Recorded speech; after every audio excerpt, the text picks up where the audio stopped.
Is your paper clutter piling up? Well, before the new year, let's get rid of that and you're going to feel so much lighter. Hi friends, I'm Simply Sherry and we are continuing this 5-day mini-series focusing on your home office or workspace. So here are 5 things to ditch in your papers and mail before the new year. Number 1, old receipts you don't need. So in this whole series where I'm doing 25 videos in a row, I've mentioned receipts a few times, and that's because receipts tend to get stuck in our wallets, get pushed down to the bottom of our purses or work bags. They get stuffed into drawers. They're left on tables and counters. And so look at your desk area or even in the drawer, maybe in your little filing system or your inbox. If there are receipts there where you are no longer going to return the item because you've used it, you like it. Number 2, food receipts that you're not going to get a refund for that food, right? Go ahead and scan them, put them into your budgeting app, whatever you need to do with that receipt, whether it's just to shred it and get rid of it, or if you need it for reimbursement, take care of that now. The other thing that you have that are old, not necessarily receipts per se, but they are warranties. So there are warranties that you either missed the deadline to sign up for it, or it's already been the 1-year warranty or the 5-year warranty. Go through that little pile and get rid of the warranties that can no longer be used. And so the domino effect of taking care of receipts is that now that that task is done, your financial records or the things that you need to track are now updated and will make it cleaner for you. Number 2, expired coupons and flyers. Yes, we get flyers everywhere. We get them in the mail. They're stuck onto our door, to our doorknobs, on our front porch, somewhere on the driveway, sometimes on our garage. We even get business cards, right, that are thrown from somewhere between the sidewalk to our front door. And sometimes we just pick it up and we just put it in a pile when we get into the house. And so now's the time where you're going to go through that little pile or that big pile on your desk or in your workspace area. Take out all those sales flyers and go ahead and put them in the recycling. Now, if they happen to have your address or your name, make sure to shred them. And then let's go to those business cards. You know, like maybe you thought, oh, I might need a new landscaper, or I might need a new window. I need a window replaced, or my garage needs to be fixed. Well, if you're going to use that person, go ahead and take a picture, or you could put it directly into your contacts. Make sure you put a note that this is a garage door replacement or a plumber or a landscaper. Make sure, because sometimes you put in a name and you're like, who is this person? Well, make sure you put a little note there. Or you could take a picture. There are apps where you take a picture, it goes directly into your contacts. So that's very helpful. Coupons in many ways are like receipts. We find them everywhere in our wallet, in the bottom of our purses or work bags, somewhere in our car, right? Like we grabbed a coupon or we kept a coupon and we thought we're going to use that next time we go to that grocery store. And of course, example, like maybe it was like some olive oil. And then I don't need olive oil all the time. And then I forgot about the olive oil coupon because I don't have a coupon system in place. Then I forget the next time when I go to buy olive oil to use the coupon and it's way expired. Sometimes your grocery store will still take the coupon. My grocery store doesn't. I've tried it before. I know I only say that because I know places like Arby's, I've heard that even though the coupon is expired, they'll still take it. So go ahead and recycle that expired coupon. You're going to be able to clear a lot off of your desk and it's just going to already feel lighter for you. If you're finding these 2 points helpful, then make sure to subscribe to my channel so you can continue to declutter and organize. Number 3, outdated statements and bills.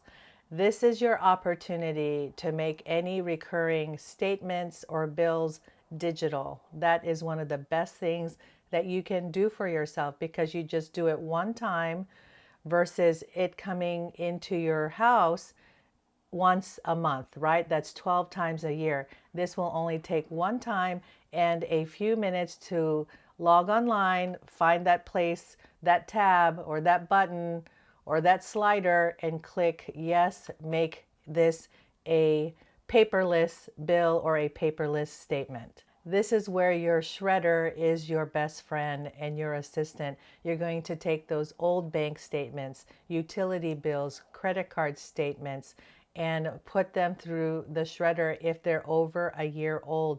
That's pretty safe. Now, if you need to keep them for tax documents, then go ahead and keep them. You can always ask your accountant to confirm and to clarify what bills and statements you need to keep. So going paperless and shredding is already going to clear a lot of clutter from your workspace. Number 4, unnecessary tax documents.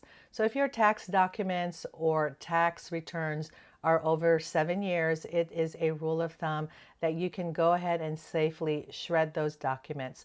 For businesses, I've heard that it's 10 years, so that's the rule of thumb that we follow. Now, if you want to be thoroughly safe, go ahead and ask your accountant and get that confirmation from them. And you want to have a space or a system where the current tax documents or receipts or things that you need to file are in a certain place, whether it's in an inbox or a folder or even a digital folder on your laptop. So letting go of those older documents frees up space, and having that system helps you be more assured that you have the documents that you need and receipts that you need when it's time for filing. If you need more help decluttering and organizing all areas of your home, then sign up for my weekly newsletter. It's called Tuesday Transformations. I share more how-tos, tips, tools, and encouragement so that you would have less stress and more peace by creating a home you love. The link is in the description box below, and when you sign up, I give you 6 free printables to help you on your decluttering and organizing journey. Number 5, junk mail and unread magazines. There is a magazine that comes to my house every month. I know I never subscribed to it. I don't think I did. I wonder if it's just free, and it's really like a junk magazine. So that actually should be on my to-do list now that I'm doing this video. I need to find a way to unsubscribe from this magazine that I don't remember, and I don't pay it. I don't have a bill for it. So I think they just give it for free. So those magazines, they go straight to my recycling bin.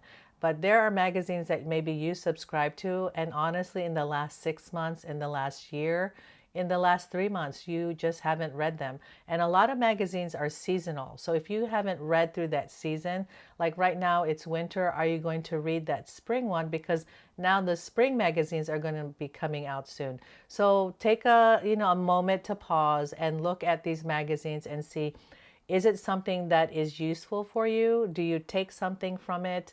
Or is it just giving you the feeling that you think if you have this, let's say a home magazine, it's going to make your home better? Well, no, what it's doing is it's just adding clutter, and you're living in your fantasy self instead of your real self. Your fantasy self tells you that this home magazine is going to make your home bigger, brighter, cleaner, more organized, better decorated, whatever the promise is, right? But your real self doesn't even take a look at the first page. So go ahead and toss them and unsubscribe to that magazine. And for the current ones, you can try to donate them to different offices, or sometimes they get a lot of donations, so it might be better just to toss them into the recycling bin. Junk mail, we all receive it, right? And it's a perfect name because it is junk. It's meaning it's not useful. You don't get any information from it. You don't need it, and it just adds clutter to your home. So instead of taking it and then just setting it down, putting it on your desk, take it and bring it straight to the shredder. And there are times during the year, like voting season, the holidays, I don't know, there's different seasons maybe in your area. When maybe there's a lot of events in your area because the weather is beautiful or it's summertime, and people are promoting, and of course promote, like I own a business and so I promote all the time too, right? But a lot of the promote people still promote with hard copy, right? They're not just promoting on social media. So those are the times when you know there's going to be an influx of junk mail. So don't be surprised, right? Voting season, oh my gosh, I mean, my mailbox was filled every single day. And at times I got frustrated, but I told myself, okay, why are you surprised? Same thing with the messages, right? The text messages. I mean, there's just an influx. So during those seasons, you know that you're going to have extra catalogs, extra magazines, flyers, and those flyers or that junk mail probably has your name and your address, at least your address. So make sure you shred those, and the rest you can just toss them into that recycling bin. Number 1, old receipts you don't need. Number 2, expired coupons and flyers. Number 3, outdated statements and bills. Number 4, unnecessary tax documents. Number 5, junk mail and unread magazines. Well, friends, I hope this was helpful. If you're new, subscribe to my channel so you can continue your decluttering and organizing. And make sure to check out my newsletter. The link is in the description. In the next video, we are going to tackle 5 things to tidy up your digital space before the new year.